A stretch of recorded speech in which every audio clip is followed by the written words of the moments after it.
साथ विराम देते हुए हमारे मध्य में श्री भागवतानंद जी, जैसा कि हमने आपके सामने ये कहा कि शास्त्र निष्ठा का ऐसा मूर्तिमंत रूप, जब हमने पहली बार आपके शाब्दिक स्वरूप से हमने आपको जानना प्रारंभ किया तो हम सत्य बताते हैं, हमको ये लगा कि सनातन को सनातन क्यों कहा जाता है, इस प्रश्न का कहीं उत्तर होगा, तो हमें उत्तर आपके रूप में मिला।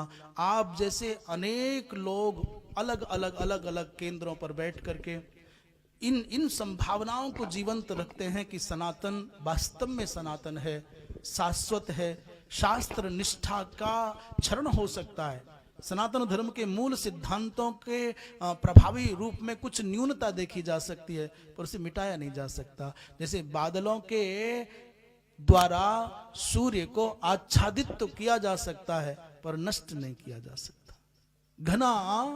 घना कोहरे का आडंबर सूर्य की प्रभा को मंद तो कर सकता है, पर कभी नष्ट नहीं कर सकता। एक समय जब आएगा, सूर्य अपने पूरी रौ में प्रकट होगा, तो सारे घटाटोप, सारे भ्रम सब अपने आप शांत हो जाएंगे। ये बारंबार आता है उतार चढ़ाव। जब जब कभी कभी क्षरण होता है धर्म की मर्यादाओं का, तो भगवान किसी न किसी विभूति के रूप में इस धराधाम को धन्य करने के लिए पधारते हैं, और फिर धर्म की मर्यादाएं पूर्व रूप में अक्षुण्ण होने लग जाती हैं। तो अपनी अपनी कलाओं से, अपनी अपनी क्षमताओं से अनेकों महापुरुष धर्म के इस महावृक्ष को सींचते हैं। उन्हीं में हमारे बीच में भागवतानंद जी हैं। अवस्था भले ही कम हो, पर उनकी शास्त्र निष्ठा, उनकी ऋषि परंपरा का स्मरण कराती है।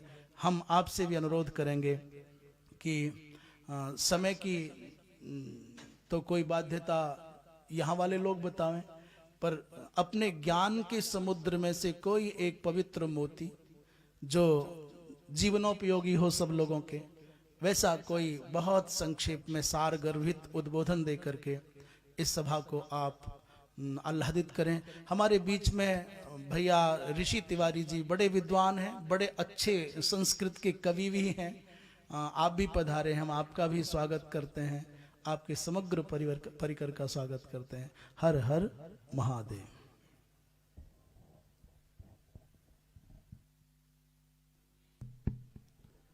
श्रीमन्नारायण।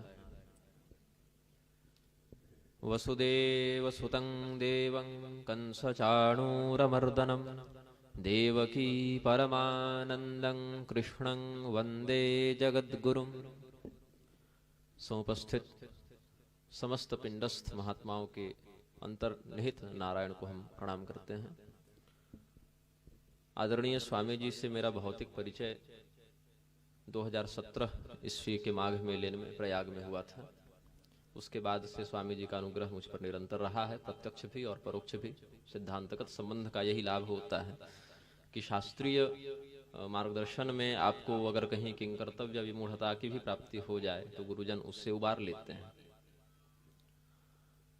जो हमारे जीवन का परम श्रेय है वह किसी भी प्रकार से, चाहे भक्ति मार्ग हो, कर्म योग हो, सांख्य योग हो, अथवा जो व्यक्ति भगवान ने जैसे वैदिकी तांत्रिकी अर्चा विधान का भी वर्णन किया तो सपर्या विधान के माध्यम से हो, किसी भी प्रकार से हम अपने समस्त तत्वों का, क्रियाओं का, व्यवहार का नियोजन उस परब्रह्म के प्रति करें। यही समस्त जीवों का उद्देश्य होना चाहिए। भगवान ने श्रीमद् भगवद गीता के 16वें अध्याय के अंतर्गत जो दैवी संपदा और आसुरी संपदा का वर्णन किया है, उसमें उन्होंने कहा, क्षिपाम्यजस्रमसुभान आसुरीष्वेव योनिषु। दंभ पूर्वक धर्म करने वालों को भी और हठ पूर्वक अधर्म करने वालों को भी आसुरी संपदा में ही गिना भगवान ने। धर्म का अर्थ केवल कर्तव्य परायणता से संबंधित हो तो कल्याणकारी है। यदि उसमें प्रदर्शन अथवा दंभ आ जाए, उस स्थिति में वह धर्म कृत्य भी अपना संपूर्ण फल प्रदान नहीं कर पाता। रुद्रयामल तंत्र में जो चंडिका स्तुति है नवारण पुटित, उसमें भगवान महादेव ने भी भगवती को कहा है,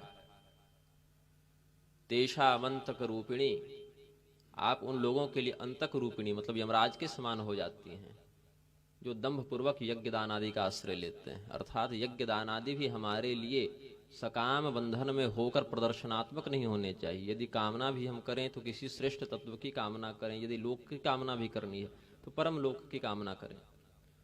दंभपूर्वक किया गया कोई भी कृत्य हमें आंशिक क्षणिक सुख या प्रसिद्धि प्रदान कर सकता है, लेकिन उसका कोई तात्विक लाभ नहीं होता।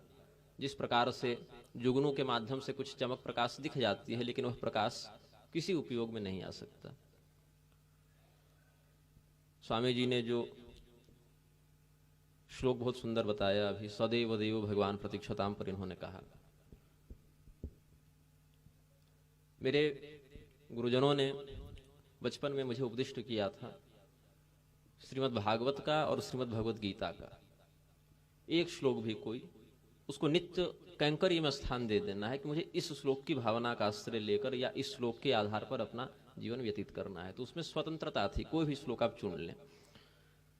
तो मैंने श्रीमद् भगवत गीता के 3 श्लोकों का चयन किया अपनी बुद्धि के अनुसार उस समय।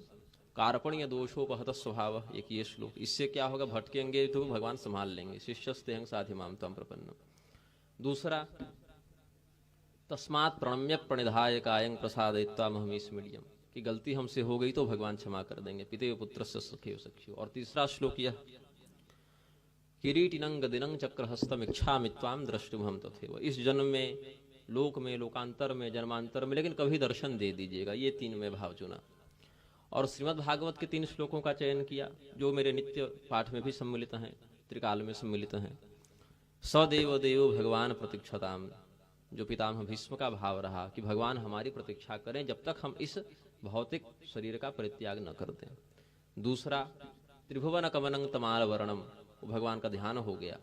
और इन 5 के बाद जो अंतिम हुआ, कायेन वाचा मनसेन्द्रियर्वा,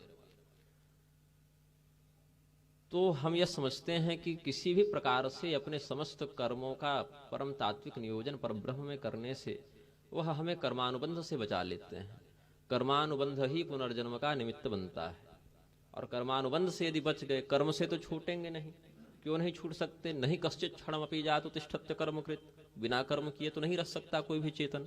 सगर चेतन अधिष्ठान का देह से संबंध बन गया तो क्रियाएं स्वतः घटित हो ही जाएंगी। लेकिन हम यह कर सकते हैं उसमें, पद्म पत्र मीमांसा, जैसे कमल में रहता हुआ भी कमल का पत्र जल में रहता हुआ भी कमल का पत्र लिप्त नहीं होता। यस्य नाहंकृतो भाव बुद्धि यस्य न लिप्यते, तो उस स्थिति में कर्तव्य समझकर कर्म को करते हुए, और कदाचित हमने उसमें आसक्ति बना ली तो उस फल का भी नियोजन भगवान के प्रति करते हुए हम कर्मानुबंध से अपने आप को बचा सकते हैं, और फलतः सद्य मुक्ति या क्रम मुक्ति किसी एक में अपना स्थान नियुक्त करके और परम श्रेयस की सिद्धि कर सकते हैं। तो स्वामी जी ने जो आज श्रीमद् भागवत के प्रसंग का वर्णन किया, पितामह भीष्म का उन्होंने पुत्र भाव से, शिष्य भाव से और भक्त भाव से, भावत्रयी से इन्होंने जो निरूपण किया, एक पुत्र के रूप में उन्होंने जो आदर्श प्रस्तुत किया, एक शिष्य के रूप में और एक भक्त के रूप में, जन्मदाता के प्रति, शिक्षादाता के प्रति और मुक्तिदाता के प्रति जो उन्होंने व्यवहारगत आदर्श प्रस्तुत किया, हम सभी उनका अनुसरण करते हुए महाभागवत। अच्छा, भीष्म पितामह का कितना बड़ा आदर्श है कि बाकी किसी के लिए कोई श्राद्ध पिंड तर्पण आदि का अलग से नहीं हुआ, लेकिन भीष्म तर्पण के लिए एक अलग से विधान बनाया गया, भले वो हमारे कुल उत्तरादि की न हो। अपुत्राय जलम दद्याद वरं भीष्माय वर्मणे, तो हम कहते हैं यह उनका एक व्यापकत्व हो गया कि वह थे किसी भी कुल के, थे किसी भी गोत्र के, व्याघ्रपद गोत्राय, तो भिन्न कुल गोत्र आदि का होकर भी उन्होंने उस परम तत्व के प्रति जो निष्ठा दिखाई, उससे हम सभी कृतज्ञ हैं, और उस कृतज्ञता के कारण हम उनके प्रति तर्पण आदि का भी विधान करते हैं। तो महापुरुषों के चरित्र से शिक्षा ग्रहण करते हुए हम यथाशक्ति, यथा समय, यथा संस्कार उसका अनुपालन अपने वर्णाश्रमोचित मर्यादा के संविधान में रहते हुए करें, ऐसी हमारी मंगल कामना है। श्रीमन्नारायण।